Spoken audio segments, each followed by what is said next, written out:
good morning, everybody, and welcome back to Money in the Law, and Happy New Year, right? Because Yes, it is. Yes. This is the first show of 2024. We've been doing this now for 46 years. Yeah, that's right. Yeah. Feeling like, but no, it's not. It's been. So this is It's been a minute. It's been a minute. This is our, as the kids this say. is our 12th year. Yeah. We are entering our 12th year Nice. of Money in the Law. Nice. And I'm your host, of course, John Drouin, with my dear and trusted, wonderful partner, Jay Marsden, and of course, Tom Harmon from Holliston Hub, HCAT. And you are, of course, watching and listening to Yes, you are. Money in the Law. Love it. Money in the Law is the show, of course, where we talk about anything and everything that has to do with the law, particularly we talk a lot about planning, like law planning, especially like estate planning. Yep. And then we talk about things like money because, money kind of makes the world go around, even though money is not the most important thing. It is. Well, it depends. It's pretty important. As we've said many times on the show, money is not. It doesn't make you happy. Nope. It gives you some. It gives you a few options. That's what. But you rent it for a little while if that's what you want to do. Yep. That's all right. we're doing, right? Yep. So we're just renting. Yep, that's and right. You think right now, for those of you who are listening can't see, you think I would be renting this nice Christmas cardigan that I'm wearing, which I did get for Christmas. Yep. I call it my Jude Law look, right? So of course I did not buy this. This was a gift that was given to me. Sure. And so as I'm getting up, I'm like, hey, I'm going to be on TV today. I got to look good. I wish I'd known you were bringing the cardigan. I have. You have a smoking jacket? That's no, that's exactly what I have. Right. We were cleaning out the old man's place, back in the day, and opened up the closet, and I don't know where and how this thing came together. There's a story, I'm sure, behind it. And I pulled this thing out of the closet, and it's like a for real smoking jacket. Why is this here? And I immediately kind of raised my hand and said, "This is going right downstairs in my car. Don't even ask any questions about it." No, we're not even going to haggle over it. Yeah, that's right. That's right. Doesn't matter. I don't even want to know how much it costs. Nope, that's right. This is just, I'll give up this to get this. No questions asked. Yep. We were saying that before we started the show, we're saying that due to the cardigan and your imaginary, I'm imagining the you in your smoking aforementioned. jacket. Yep, that's right. Yeah, what this room is lacking is two things: oak and leather. Well, actually, three things: oak, leather, and brandy. Yeah, brandy, whiskey, a couple of snifters. Right. That's exactly right. That's exactly right. Yeah. That was. We might have to bring that back. We might have to. We used to do the micro brew review. We could jump into like a. We could do a single malt. Some sort of single malt review. Yeah, something like that. Some type of, Well, it is the new year, so I don't know kind of where you're at right now with that. So, are you diving into dry? Is this where this is going? Are you diving into dry January? Is that what you're laying the table for that? Put it this way: with the story I'm about to tell, I was kind of pushed into dry January. Okay, It wasn't an incident. Is that by the court? It was that by somebody who wears a robe? It wasn't an incident. A black robe? No. It was. You know what I'm doing? I'm just going to give it, because here's the thing. So I was down for a while. So I was sick, and you were on the IR. And so I was I was incapacitated. So my exercise level kind of went down over the past several months. Yeah, I could tell. So so it happens, right? You're 55, you gain a little weight, right? So so I haven't really been able to. So I'm like, all right, you know what? I need, the New Year's always a great time to do that. So New Year's like, hey, I'm going to get started. I'm going to get going. So I'm like, you know what? Maybe I'll do dry January. And then my dear friend Camille Salem decided to get married, his second marriage, by the way. Nice. Decided to get married on, of all days, January 6th. Maybe September 11th was taken. I don't know. That's right. But he decides to have this wedding on the Upper East Side, New York City. Yeah, and I've talked about my high school friends before. Sure. I'll give them all a shout out because it was great to see them. But there's 6 of us that have all remained friends in high school. We've said that, like, if no matter how many reunions we have in school, I don't care. Right. All I want to do is see those guys. And actually, there's a couple other. We had a couple strap hangers that were there that aren't part of the original 6. Right. But great to see them as well. So of course we go to this wedding on this past weekend. Nice. And I've never been to a more fancy wedding. I've never been to, and I mean, his first wedding was pretty fancy. Sure. But this, and Camille, of course, is of our friends. Camille is. He's the Wall Street guy, so that's why this all happens down in that. Yeah, there's area. a vibe. Yeah, there's an image to protect. There's an image to, and put it this way, it is well protected. Sure, yeah. Yeah, so the in the reception was in the Metropolitan Club. And this is the thing I don't really. So Camille's very religious.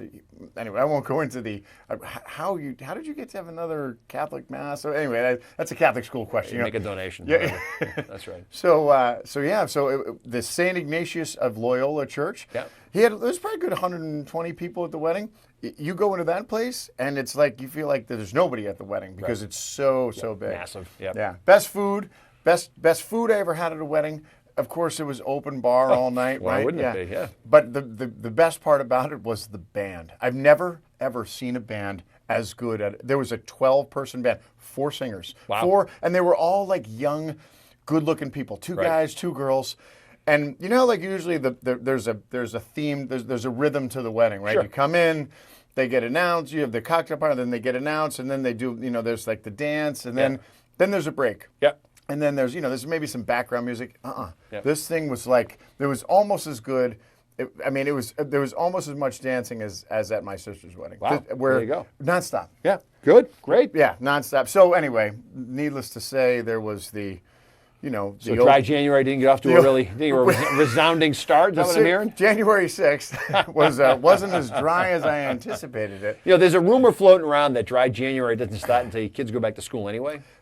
So right, you're kind of in the clear. If your kids go to UMass, they go back like February 4th. 1. There you go. It's a wash. Dry January is a wash. Dry, yep. That's nothing. right. That's right. Or you go to dry February because it's only 28 days. Flies right by.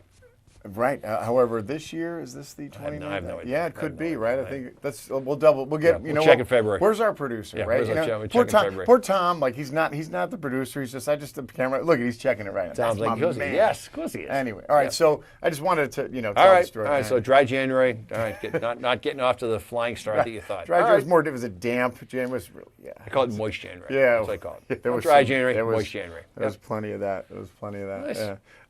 So how about you? Did you have you had a good holiday? You had a good New Year. Yeah, What'd you do? great. What do you do for New Year's? We didn't do much this year. Actually, we went down the Cape this year. Cape Cod. Yeah. Mix it up a little bit. It's one of those like, all right, we've been hanging around for a while. That week between Christmas and New Year's pretty quiet. Kids were hanging around, which was great. Daughters are bouncing around doing their thing, seeing their friends. And then we get to the New Year's part of the project, and I said to my wife, I'm not sure I can sit here. Let's do something different. It's good to be able to mix it up. Change the scenery. Well, the thing about your Cape Cod place is like pretty much every time you go there, it's different, right? It's like I'm not home. I'm not at the office. Not saying that you haven't been able to work at your Cape place, but to me it seems like that's your vacation home. So whenever you go there, I'm kind of on vacation. And years ago you hear this from people and they say, well, you go over the bridge, things feel a little bit. They do. It's true. No matter what time of year. Whether you buy into it or not, whether you think it's total bunk or not, there is something different when you sail over that bridge and you're like, I don't feel like I'm in the same place anymore. Things feel a little bit better. Wow. I feel a little skinnier. I feel like this is really good. This is really good. Skinny. Yeah. So I don't feel that way. So it's good. What so about you, Tom? Did you have a good New Year's? Yeah, it was great. Yeah. Look at that. See, Tommy's great. Yeah, you know what?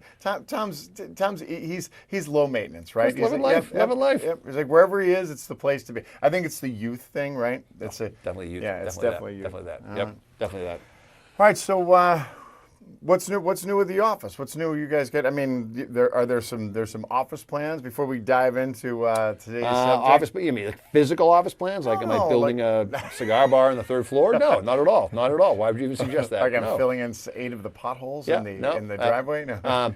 No, it's the same stuff at the office. Very busy, a lot going on. First of the year for us, things kind of really get a little crazy because everybody, like I'm sure for you guys, puts a ton of stuff off. There's a bunch of resolutions, and on a lot of people's resolutions list is, we got to get that will done, we got to get that estate plan done. We had people who kind of came at us Q4 and were like, I want to get this done, Didn't get it done, so things got a little crazy in the last week or so at the office. So that's been fantastic. That's been great. So that's keeping us busy, and we're changing some things up. We're doing things a little bit differently in 2024 than we did in the past, and we're kind of handling our sales process and our client intake process a little bit different. So we do have a lot going on.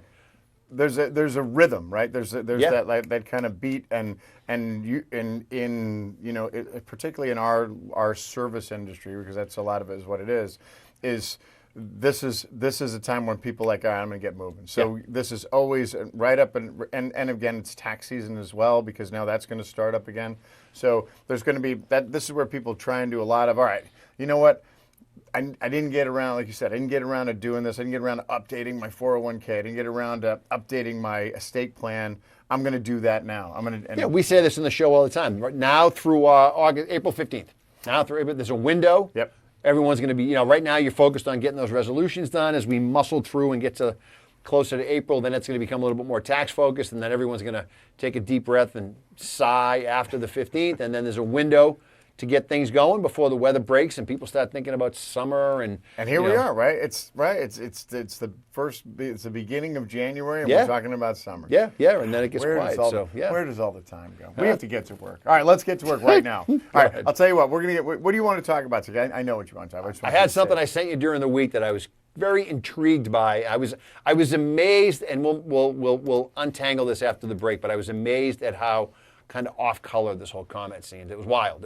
So we'll kind of dive in. I was surprised at it, to be honest. A name that you've heard before. Sure. A name that might ring a bell. In the financial services and planning world. All right. So without further ado, that's your tease. We'll don't go anywhere. It's Saturday morning. You're going to want right by the radio. If you want to learn, if you want to increase your knowledge, stay here. This would be a good time to sharpen your pencil and stuff like that. Stay here with Money in the Law on My FM 101.3 in the Hollis Snub. Don't go away. We'll be right back.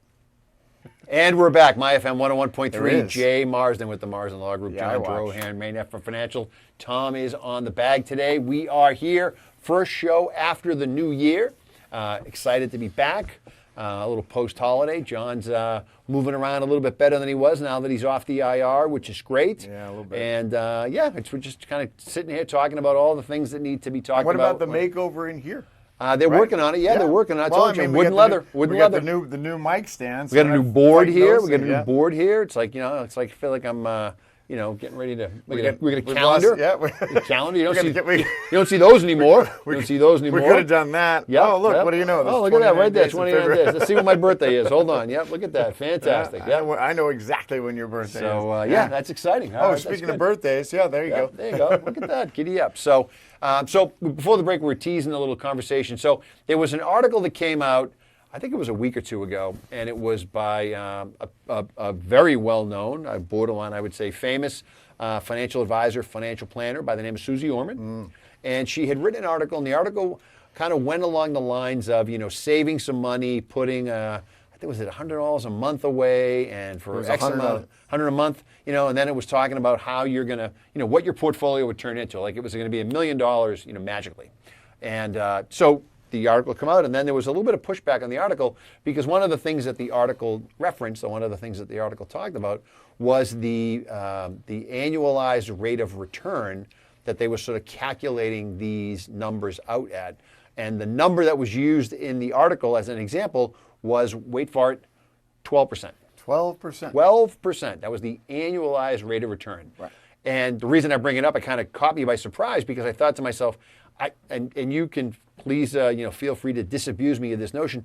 I cannot remember ever a time that I ever sat down and crunched numbers for anybody, myself included, and threw around an annualized rate of return of 12%. The baker's dozen. The baker's dozen. It just Big 12. It seemed a little wild. It's a good number, right? I mean, it's a fantastic number. Tom Brady's number. It. Sure. Yeah. 12 months in the year. Yep, that's right. I can go. You're limited by your 12 days in Christmas. I mean, where's it end? Right? It doesn't end. It doesn't end. But let me tell you what. So it's why not? Why stop at 12 days of Christmas? 12% annualized return. Yeah, on the 12th percent of my return, I make a song out of it. So there was a fair amount of pushback on the article, I guess is the point, because the question was, how realistic is the number?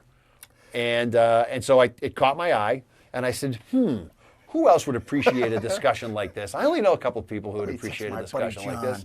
Let me text that sweater-wearing guy who's just loving a conversation like this, and we might even have a forum to have this discussion. So I immediately thought of you, forwarded you the article, and said, let's talk about this on the radio. And as soon as I got it, I was enthralled. I'm very grateful, right? Because I'm and here's the thing.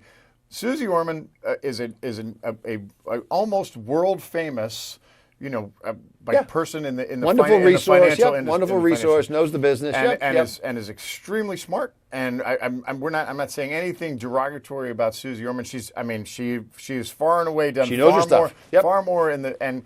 Now, granted, does that mean I agree with everything that Susie Orman has said throughout the years? Absolutely not. No, there's been plenty of times, and we've talked about it on the show, where Susie Orman will say something about annuities or something about something like insurance products or things like that, and how she's kind of and again. She as much as she's a financial advisor, she's an entertainer, right? Sure. There's a component to it. There's that piece of it. So. And I imagine that, her writing this, she didn't just arbitrarily pull this number out of the air. I think that she was thinking in terms of, well, there might be, or there could be, or at least in my mind, I can convince myself that 12% is a realistic number. Sure. And then this is kind of where everybody else was like, whoa, hold on a second. That you need to convince me about that. And the article didn't really, there wasn't a lot of convincing in the defense of why 12% is a realistic number. So let me just real quick. So you touched on it a minute ago. So the reason I bring this up is completely 100% with you. This is not to call her out on this. That's not the idea. Well, my purpose of bringing that up is that, and we're going to talk about this on the show today. It's the importance of the realistic approach you take to your projections. That's the reason I brought it up. That's why it caught my eye. Yeah, and again, so these numbers, these percent, this is your annualized return. That's based on it's based on past performance, right? It's based on what we've seen the market do from a particular point in time to another particular to a defined space, right, in time. So. No matter, you can go back anywhere, and really it's going to be driven by kind of where you start, right? I can always, and we always, there's people like joke around and say, oh, you see guys can cook the books any way you want, and this is why in the industry they're very wary about you saying, oh, you're going to be able to get, where you're going to be able to get a 10% return, or our average return has been 12% or 3% over the index or whatever. Well, there's a reason that every piece of literature you get that discusses anything that might even be construed as a performance number has the always important tagline: past results are no guarantee of future returns. Right? Exactly. They say, look, if somebody comes in and says it did this over the last 5 years, that is. In many cases, that'll be fact-based, right? We can prove that. Here's what the numbers are. Here's what this investment did, and here's your numbers. Can you now extrapolate that, ad infinitum into the future? The answer is absolutely not. Nope. Absolutely not. And so that's the rub in our industry. That's where you say, okay, look, you clearly say, I cannot, just because of what happened in the past doesn't mean this is going to happen in the future. I can't say that this index or this sector or this fund or this particular investment is going to perform the way it has in the past. Right. However, on the other hand, that's all we have to go by, right? That's what we have. That's our touch point to say, okay, here's what we've seen this do in the past, and here are the reasons why we think it could continue or it may not or whatever. But so when it says, like you said, the disclaimer of you can't go back and say, can't base it on past performance. Well, you have to look at it and you have to take it into consideration. So the problem is, or the issue is, I guess, is it all depends on kind of where you start. So if I'm going back, say, 15 years,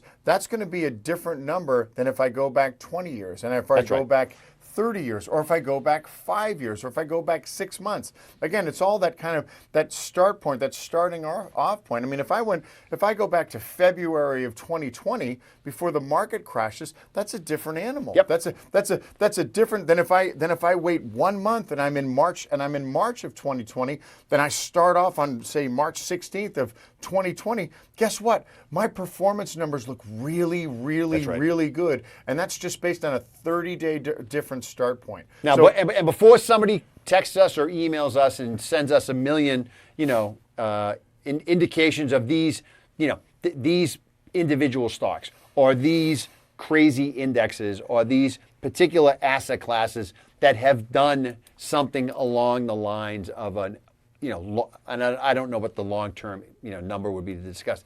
But if somebody says, here, Jay, in your face, here's 12%, right? Yeah. There needs to be a conversation around, okay, well, let's evaluate the investment to see what you would have to ride through to get to the 12%, because it might be a rocky ride and it might not be something that you are up for, right? It might be something that you have to say to yourself, well, I don't know if I would, to your point, right? I don't know if I would sit through a 30% decline in March of 2020 to get to the 12. I don't know. I don't know if I would. I don't. Yes, certainly there are people out there who are willing to take those types of risks. But what we're talking about is that number compared to what you usually see, which is a cross-section of a very diversified portfolio that's got a lot of eggs in different baskets and things that you've heard us talk about on the show a million times.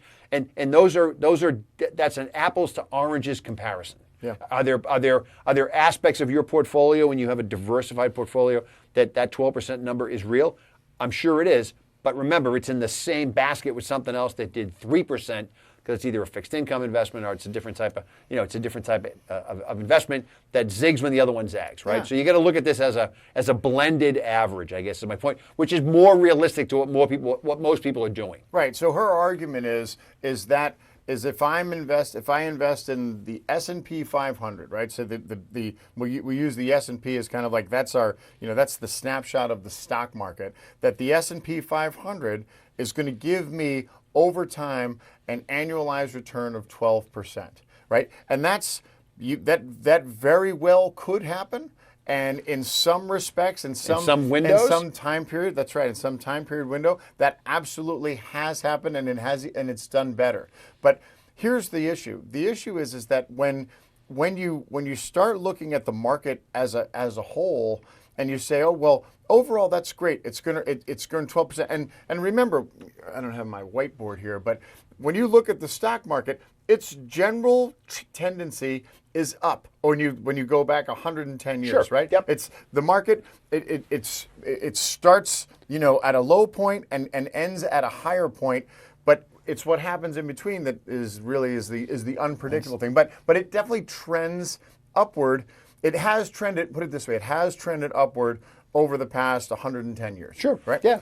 But in there are sleeves or silos, or however you want to describe them, I like where silo. you get a real window of time where the market works against you. The performance of the market is not up and to the right, it's straight down. Yeah, so that brings up the first point about this. So what she's saying, remember, understand that, and this is what people, they don't get this, is they say, okay, this is an average annual return. This is an average annual return of 12%. Over some window of time. Does that mean that every year I'm getting 12%? Because how many times have you had where people are like, yeah, so what'd you do last year? Last year I did this and you did that. Last year my 401k did 15%. Why did you, because guess what? Everything doesn't, it's every year isn't the same. Right. The S&P isn't going to go up 12% every year. That, I can't guarantee it, but based on, that has never happened. Right. It's never happened.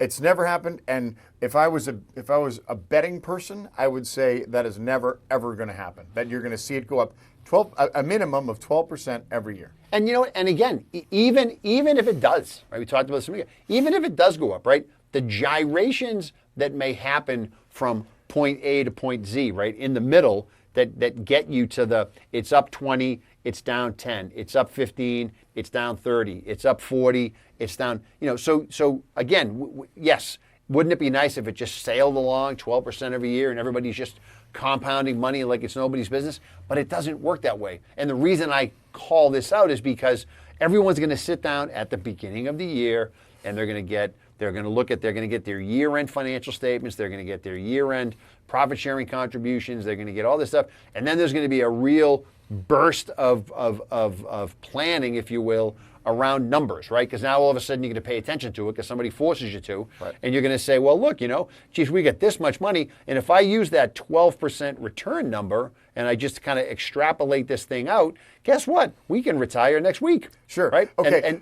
And this is great because you know what? when you look at that, when I'm looking at that 12% return, because that's the first thing I'm looking at is what am I investing in? Yeah. What's giving me 12%? That's What's the investment, right? So let's say we referred to the S&P 500. So if I invest in the S&P 500 index, guess what my asset allocation is? Because now we're not talking about any risk or anything. My asset allocation, if I invest in the index of the S&P 500, how much percentage stock and how much percentage bond? Do you know off the top of your head? I do. I know. I think I do know the answer. Okay. I think I do know the answer. And I'll what let you. is it? 100%. You're all in. You're all equity. Right. So I'm 100% stock and 0% fixed bond, cash, whatever. There's no non-equity exposure Correct. in that portfolio. And if I just do the index, or if I put it in 130 different individual stocks, it's the same asset allocation. Yep. I'm in all equities. I'm in all stocks. And so now when you're sitting there saying, "Wow, I really want to get 12%," you're like, "Okay." And we'll have this conversation. People will say, I want to maximize my return. I want to make the most money I can make. Yeah, and so the next question is, okay, well, what's your time horizon? How long do you think this is? How long do you plan to invest? And then in the article, she talks about young people, right? So let's say we'll use the example. I want to put $100 a month into something, and that's what I want to maximize my return. And then that brings the question, say, so you're ready. If you want to put in the max, then we could put this all into stocks. We could put this all into equities. But understand that it's not going to go up every year. And when the market goes up, if you're in the index, if the market's up 15, you're going to be there. You're going to be at 15. Right there, very close. Yep, that's right. And if the market is minus 30 or minus 50, like it happened in 2020, then guess what? You're right there as well. Right. So this comes, the whole risk tolerance and understanding like what people's risk, because then people be like, well, I'm not ready to do that. Yeah, of course it sounds great, but I'm not ready to do that. Say with this portion of my portfolio or any of my portfolio. Right. Well, there may be a discussion that says, look, don't worry, you will have some exposure to an investment that does that, right? Mm-hmm. Like clients will say, I want exposure to equities. You'll have equity exposure. Don't worry, but it's going to be done differently than just saying we're just going to put everything in this sleeve and see what happens. Because again, I'm highlighting the fact that when people see these annualized returns, they think two things. Number one, they think that that's what happens all the time. They don't understand what the trip to get to that number looked like, right? How up and down it was. And the other thing, and we can take a quick break and come back and talk about this, is people confuse that annual return number with income. We see this all the time, right? Oh, the S&P did 20% last year, so I should be able to take 20% out of my portfolio because that's the income number, and I can use that to live off of, because especially now where rates are up, and if you're not paying attention, people just think, they just hear rates are up, so that must be right? That must be the right number. So this is why, like I said, the purpose of today's conversation was to talk about making sure that the numbers that you're plugging into your planning are reasonable and relatable to what you're trying to do, rather than, the higher the number you pick, the more money you'll have, the quicker you'll have it. But it needs to be based in reality, is the idea. Okay, we're going to take a quick break. Don't go away. Stay here and learn more. We'll be right back on MyFM 101.3, Money in the Law and the Hollison Hub. Don't go away. We'll be right back. And you're back. Money in the Law, MyFM 101.3. Jay Marsden with the Marsden Law Group. John Drohan, Main Effort Financial. Tommy's on the bag today. And we are talking about sort of the returns that you should be thinking about when you're planning, because it's the beginning of the year and you've got a pile of dough and a profit sharing payout, or you got your 401k statement, and you might start to say to yourself, you know what? Ooh, this thing's actually getting some traction here. There's some critical mass happening, right? You remember that back in the day, a million years ago, when you were working and you put some money away and you put some money away and you get your first statement. You're like, that's not a big, doesn't seem like a big deal. And all of a sudden, one statement comes in, you're like, hold on. Yeah. There's some real money there. Hold the phone. The great Joe Steve, so I used to work with at Fidelity Investments, one of the best managers I ever had. We were talking about it one day, and he says, one of those milestone numbers in your 401k is when, from his perspective, is when the number in your 401k, the amount of money you've got chucked away in your 401k exceeds the value of your mortgage. Oh, well, there you go. He said, because, he says, think about it. At that point in time, if the unthinkable happens and the sky falls in, assuming you're in cash, right? Something happens. He's like, you This could. is getting complicated. Already, I'm shooting holes in this. His theory was you could always pay your mortgage off. Yeah, that was his theory. That was the roof over right, your head. less your Take care of your taxes, family. and That's right. But anyway, but it was. Well, he's not letting those details get in the way. That's right. Not unlike what Susie Uhrman did with her 12%. But I thought it was an interesting. Right. It was an interesting it's approach a cool to that benchmark. concept. That's right. That's right. Like, right. So now that's pretty. And oftentimes, I mean, if you're fortunate enough to have a house, right. when your 401k gets to that number, that's great as well, right? Because a lot of people. They're not there yet, right? Yes. Not, and by the way, I'm not suggesting that your 401k is more than your mortgage. You close Pay it off up your and pay off your mortgage. mortgage. Cash it out. There's 100 shows in our series to talk about how to handle your mortgage and what you should do. So do not do that. Do not do that. None of them said that to is do not that. the advice and guidance we're giving here today. It was just an interesting benchmark because it's plodding along when you first start funding this thing and you're like, it doesn't feel like anything's happening. Hold on, we got Ken Sawyer's online right now saying, "No, Kenny, don't do it. Don't pay cash off your out your 401k. Don't cash to pay out. off your Don't mortgage. cash out. It's not Don't worth cash it." out. All right. So we're we talking talked about him off the reality, the realistic numbers, the way you should approach your planning, and the difference between annualized returns and what seems a little bit rich from a planning perspective, and how you should handle that when you're putting your plans together. Well, let's talk about some of the other things. Let's talk about some of the other things that were in the article that they, some of the other points that they brought out. Sure. With her 12% projection. So you can go back and look at the S&P 500. And you can look at the S&P 500 from any given time, but normally the S&P 500 number, the number that we've traditionally used has been between, if I say, okay, well, what's the S&P done on average over an extended period of time? Like a window, yeah. With what we've always used is the 9 to 11%. So I'm not far off from 12. This is the equity sleeve of the portfolio. This is not the portfolio. This is the top 500 stocks in the S&P 500.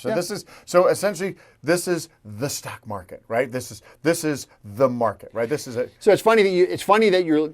I'm not. We 99.9% of the time we agree on pretty much everything. Wrong. But when it's a discussion around what's a good index to look at from an evaluation perspective, no love for the Wilshire 5000. The Wilshire 5000 is 5,000 stocks. It's a much broader representation of the stock market. Right. Yep, that's right. So just for full disclosure, when we look at the indices, I understand. we of course we look at Wilshire, but when we're doing our planning, I'll always look at the S&P 500, and I'm a big NASDAQ guy. Because oftentimes our portfolio will be a little bit NASDAQ favored, so I'll always kind of lean towards the DAC. Right. So for the uninitiated, what we're talking about is there are different indices that you can look at to see how different sectors of the market have performed over time. Different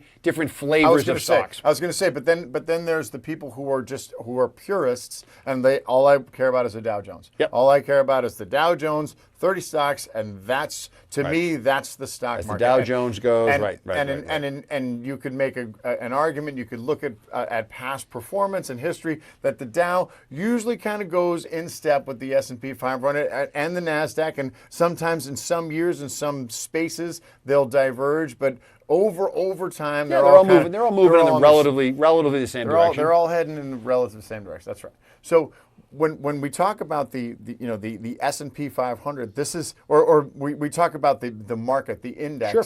That's what we look at. That 9 to 11% of that's what the market's done, right? That's what the market. Right. But then so for those of you who are following at home, if your portfolio is 50% in equities, and out of that 50%, 40% of it is earmarked to be U.S. stocks, what John's saying is you'd track that 40% to the S&P. And if you have a 10% international position, then you'd take that 10% international position and track that to an international benchmark. So this is all about how to kind of evaluate your portfolio's performance. And what the important part of that is that that's just the equity piece.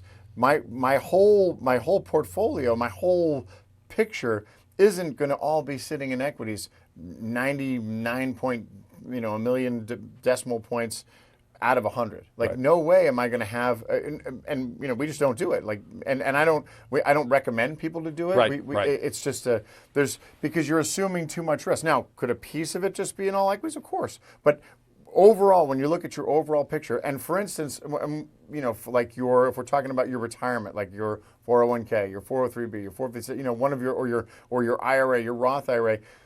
Rarely will it ever be in 100% equities. Right. So, well, and you could. We're not discounting it. But that's a tactical decision that you are making, and you just need. Whenever somebody wants to do that, from our perspective, the answer is you need to go in eyes wide open, and you need to know what you're getting yourself in for. So this begs the question. So let's say that I'm using the 9 to 11% of the equity market.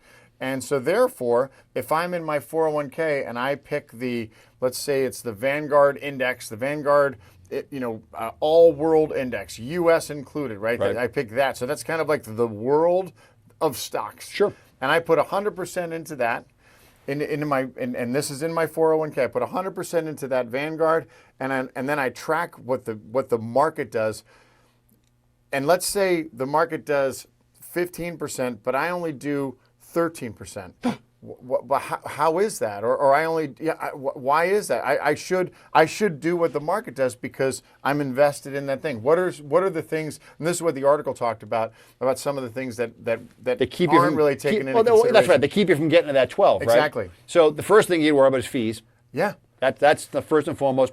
Putting aside the entire discussion of low-cost fees, high-cost fees, do you go to discount shop, putting all that aside for 1 second, you're going to pay, unless you're picking the individual stocks yourself, which is a different fee structure, yes, you're going to be paying somebody some fees. Yeah, there's a cost involved. That's right. That's right. There's a cost whether involved. it's 0.5%, 1%, so you're paying somebody. There's a cost. There's always going to be a cost involved with, like you said, unless you're picking, but if you own your own managed portfolio and you have the 30 Dow stocks, right? Yep. And you match up with the Dows and you're not paying any fee other than just the individual stocks, then yep, you can go with the Dow, but understand. Well, but you're going to pay commission charges. You can pay commission charge. You're going to pay some sort of brokerage management fee. Right. That's right. Or there are underlying costs that are built into many of these investments. That's right. Just like any business, right? Which are part of it. That's right. That's part of it. I mean, like you charge fees, we charge fees. I mean, there's a part of it, but at the end of the day, you have to take that into consideration. That's right.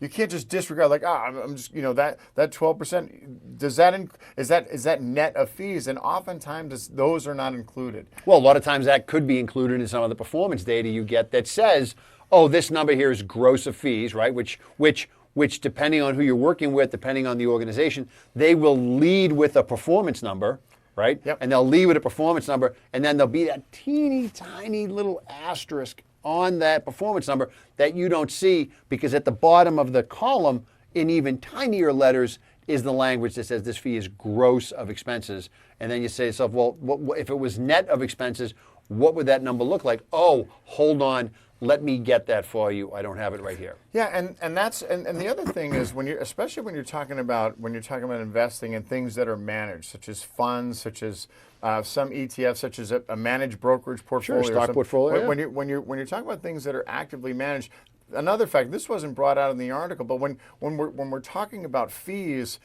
Fees are kind of based on what your investments are. So let's say you have an investment, half of it, or let's say it's in mutual funds. But some of the mutual funds, the fee is more, as usually for international funds, the fee will be greater. The underlying expense ratio will be greater. So if I'm in a managed account, or if I'm even in a 401k, oftentimes what does a 401k do or a managed account do? They'll rebalance, right? They'll rebalance, whether it be twice a year, 3 times a year, or there's going to be this kind of, and this is, with all the, and so when I rebalance, let's say my rebalance changes, and therefore my international exposure goes up, or my international and so therefore I'm involved in a high. So that's going to change my fee. It's going to change my overall cost. Just based on the fact of what I'm invested in. Well, yeah, if you have a larger portion of your portfolio invested in a more expensive type of investment, and international, because there's so much that goes into managing an international portfolio, different from managing a portfolio of U.S.-based investments, you're going to pay more expenses, and that's going to affect your long-term total return number because it's always net of fees. Yeah, and this is the thing that people, and we try to be, our industry has gotten a lot of flack over the years about fees, because for all the right reasons, because oftentimes fees aren't disclosed, or fees and there was several years ago there was a kind of a big kind of with this whole kind of fiduciary movement that we've seen over the past, say, 10 to 15 years, where it's like everything needs to be transparent, like the whole transparency. Disclose everything, disclose. Yeah, and the whole idea of fees is, I mean, believe me, when I came in the business, fees weren't discussed. What fee, like it was the guys who brought me in, they were like, hey, you don't need to talk about that. Well, it's in the paperwork. Yeah. I agree with you. At the time it was, look, it's in the paperwork, it's in the your prospectus. Responsibility. The client needs to make sure they look at that. The fees were, by the way, wildly different. I mean, you and I have talked about it. I remember the tail end of the 8.5% sales charge. On a mutual fund. And people look at me and go, what are you talking about? I go, if you wanted to buy a mutual fund, you want to buy that A share. You want to buy, they took 8.5% right off the top. That's what you paid to get into the fund. Everybody paid that. And then slowly, bit by bit, somebody went, it's all about the marketplace, right? Somebody decided we're going to reduce fees, and so the fees at Fidelity were big. We had 3% load. That was like across the board, a lot of the funds. Which was, that was like back in the day when I could refinance my mortgage down to 7%. Yep. Like, whoa, So I'm you had saving 3% so much sales money. charge on Contra Fund, 3% sales charge on Magellan Fund, Growth Company Fund, and then eventually those went away. And then they said, all right, fine, we're going to get rid of all the funds are going no load, everything. But that was a big deal. People would call up and say, I want a loaded fund or a no load fund, and you'd say, well, you want to pay for good returns, you want to pay for bad, it was this whole like shtick. There was more like a 3-card mod. No, wasn't it? But there was a lot. There's a lot going on. It was tough to understand what's happening. And this was, again, people think, oh, this is just the financial world, like just trying to rip people off. No, the financial world it was a different landscape back then.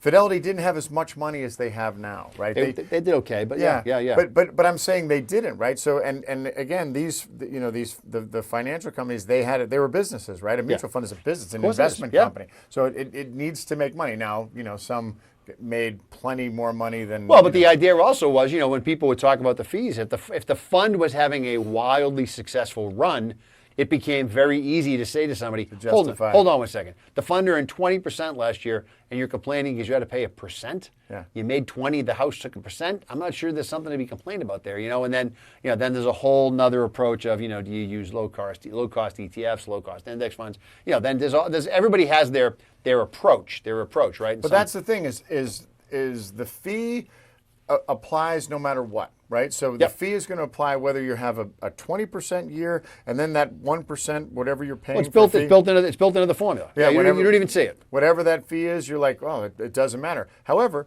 when you have a minus 20% year, guess what? Oh, by the way, you're getting charged a fee on that as well. Yep. Because and this is where, over time, when you're talking about, oh, we're going to get a 12% annualized and average return. Are fees considered into that? And the article argues that it's not. And I would have to agree that it's not. And then the other piece of it was, and we talked about the rebalance piece, but also inflation. Yep. So the idea of inflation and how inflation, because there could be an inflation in the underlying cost of different things. Just again, because all the costs are going, the cost to manage, or all of this can go up. But the concept of inflation also isn't taken into consideration in this kind of 12% kind of number that she threw out there. Yeah. So, and again, when you build a diversified portfolio, you're going to have these high flyers. You're going to have these high octane funds that have the potential to deliver those types of returns. But those are going to be cross-referenced with a cash position or a fixed income position that is not designed to work that way, and it's not going to have the same chance to jump out at a 12% rate of return unless something wild happens in that particular market. Rates come down, things are going to change on the fixed income side. But for the most part, you're combining aggressive, high octane mutual funds, for example, with much more conservative, much more staid, much more consistent performing funds. That's going to water down the total return when you take the blended average of all of those investments together. And the blended average that you apply to your projections needs to be realistic, because otherwise you're going to come at this thing from a wildly wrong approach of, we're doing better than we thought we were. Right.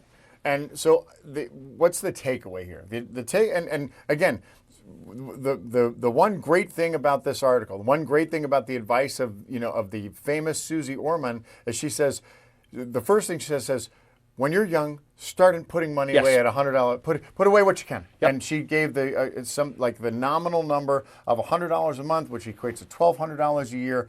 And so that I can't agree with her more. Save what you can. We've been preaching for 12 years now. Early and often. Yep. Like, when in doubt, save. When in doubt, save money when you can for all the right reasons. Save because at some point you're going to need it later on. Save because it's going to, even if you don't know what the purpose of that saving is, right? If you can't put your finger on it, identify it. So even if you can't do that, someday you will be able to do that. And well, you'd rather have the money and have nothing to do with it than all of a sudden decide, this is what I want to do, and if only I had put some money aside, I'd be in a better position to do that with. And we've preached this on the show before, the idea of you can't just funnel all of your money into your retirement savings. Nope. You need to build a non-retirement investment portfolio for something so that every time you need to do something, it doesn't involve withdrawing money from a retirement account, either in paying the penalties or trying to finagle a loan from your 401k provider that you have to pay back. Have a non-retirement portfolio at the ready that you can figure out. If your vision board has a beach house on it, you want to be able to pull some money together to do something like that. It doesn't always. All roads don't go through your retirement account. Which brings me to the Cro-Magnon understanding of investment. And this, so if you take nothing away from this today, so what Jay is saying is all of your investment, everything that you do needs to have a purpose. Yep. And so if the purpose, and the purpose is usually driven by when or what I'm going to spend the money on and when I'm going to spend it. So in the case of, and when we apply the Cro-Magnon theory is I dig holes in the ground, or I have buckets, and I say, okay, this bucket is for purpose A. Yep. This bucket is for purpose B. This bucket is for purpose C. This bucket is for purpose D. And let's say that I'm 22 years old and I just started my first job right out of college, and I have my bucket of this, I'm going to save this for when I retire, when I hit age 65. Right. So in that particular bucket, that bucket's going to speak for itself. Let's say that's my Roth IRA, my first Roth IRA. Yep. And you know what? Because I'm going to have other buckets of money I'm going to spend. This is some money I'm going to save for my house. And in that Roth IRA, I'm going to put my $100 a month. You know what I can do?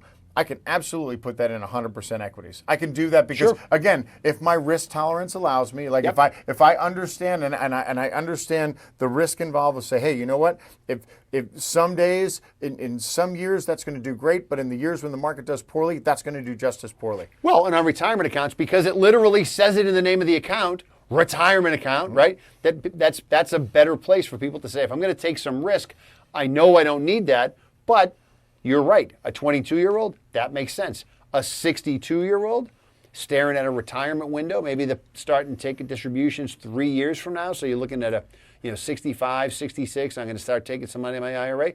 Different animal. Maybe it shouldn't different be all risk equity. tolerance. That's right. And different time frame, different risk tolerance. It's a different conversation. But the conversation will include a conversation about equities. It just won't be all about equities. Right. So that's a good example. So if that person says to me, I need to get 12% per year for the next 5 years in order to retire. That's my key to success. Yep, that's my key to success. Then then the next thing that I'll come back with is like, okay, understand the risk level that you need to take in order to achieve that kind of return. Are you prepared for that kind of risk? Because that to me, and we talk about the difference between risk and gamble, that to me feels more like a speculative gamble than it is a risk, because if you don't get that 12% per year return for the next 5 years, what does that mean? Does that mean you're going to be able to retire? Usually the answer is probably no. Not. Probably not, yeah. So that's a game-changing thing, right? And if someone's willing to take that risk, great. I mean, it's the same thing when you walk into Mohegan Well, if you want Sun. to take that risk, the first thing I'm going to say is, hold on, let me get the CYA waiver letter, because if this goes sideways, I want to be able to wave this thing around. I don't want to say I told you so. In the courtroom, I just want to make sure that you understand, and that everybody down the road might also understand. We had a discussion. We talked about the risk, and you knew that there was a substantial chance, or a chance, that you could lose a substantial part of your portfolio. And lo and behold, what happened? Okay, and there you go. So the bottom line is this: understand what it is that you're investing in. Understand what it is that why you're investing, and apply all of that understanding to a realistic grasp of what you can expect for a return, or what you can expect for a potential return. Well, because go ahead. I was going to say, because nothing is guaranteed. No, and when in doubt, ask your advisor. Ask your advisor. Your advisor has had 1,000 of these conversations on a weekly, monthly, annual basis around this exact thing, to the point that they can almost say it in their sleep, to say, look, here's the risks. Here's what you got to think about. Here's the ups. Here's the downs. Are you okay with that? They will encapsulate it in a way and communicate it in a way that you say to yourself, oh my God, that translation makes perfect sense. I didn't have to read 7,000 Google articles to figure out what's going on. I didn't need a degree in economics to figure this out. I got it. I understand what's going on. This makes sense because you put it in layman's terms. All right. Understand that. I mean, I see Tommy Harmon. He's been taking notes because we've been kind of talking. I think he just opened a brokerage account online. I just saw him on his phone. I think he just opened one up. Is that at Solaris Hill? Is that it? Great, fantastic. That a boy, Tommy. They do a great job over there. That's right. All right, that's it. We got to wrap it up. We got to wrap. We got to run. Happy New Year, everybody. Welcome back. Get ready. It's going to be stay with us this year, because you are gonna learn. But it's going to be worth it. This is going to be well worth it. Get a separate notebook just for this show. On behalf of the Holliston Hub and My FM 101.3, this is and has been and always will be Money in the Law with Jay Marston and John Drouin. We'll see everybody next week. Have a great week.